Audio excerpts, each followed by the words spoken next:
നമസ്കാരമുണ്ട്. ഇപ്പോൾ വന്നിട്ടുള്ളത് വിദ്യാർത്ഥികളെ ന്യായീകരിച്ചു കൊണ്ടാണ്. സാധാരണയായിട്ട് ഞാൻ നേരെ തിരിച്ചാണ് വരല്. നമ്മുടെ ഉന്നത വിദ്യാഭ്യാസ മേഖലയിൽ മറ്റൊരു പൊൻതോൽ കൂടി കേരളത്തിന് ഉണ്ടായിട്ടുണ്ട്. വാർത്ത പുറത്തു കൊണ്ടുവന്നിട്ടുള്ളത് മാതൃഭൂമി ന്യൂസ് ചാനലാണ്.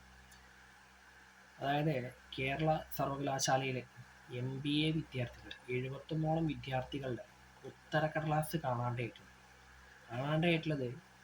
ഉത്തരക്കടലാസ് നോക്കാൻ കൊണ്ടുപോയിട്ടുള്ള അധ്യാപകൻ്റെ കയ്യിൽ നിന്നാണ് ഈ ഒരു കാര്യം സംഭവിച്ചിട്ടുള്ളത്. ഉത്തരക്കടലാസ് കാണാണ്ടായിട്ടുള്ളത്.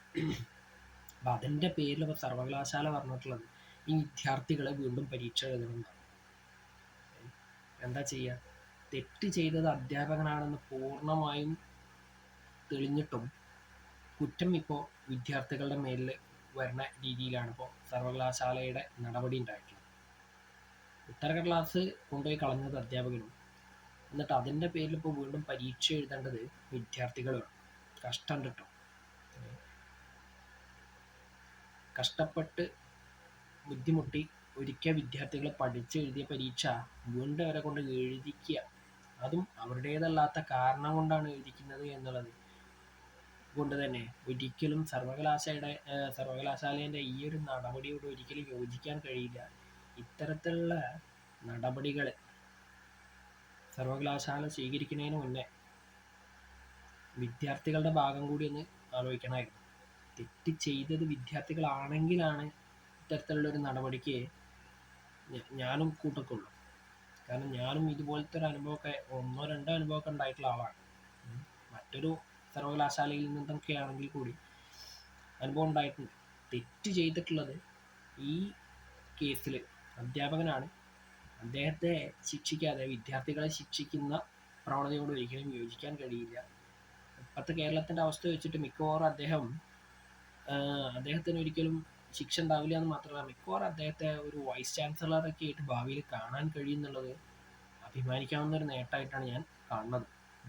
എന്തുതന്നെയായാലും ഇത്തരത്തിലുള്ള നടപടികളായിട്ടൊക്കെ സർവകലാശാലകളൊക്കെ മുന്നോട്ട് പോകട്ടെ. അപ്പോഴേ ഉന്നത വിദ്യാഭ്യാസം കേരളത്തിൽ കെങ്കേമായിട്ട് നടക്കുള്ളൂ എന്നാണ് ഞാൻ മനസ്സിലാക്കിയിട്ടുള്ളത്.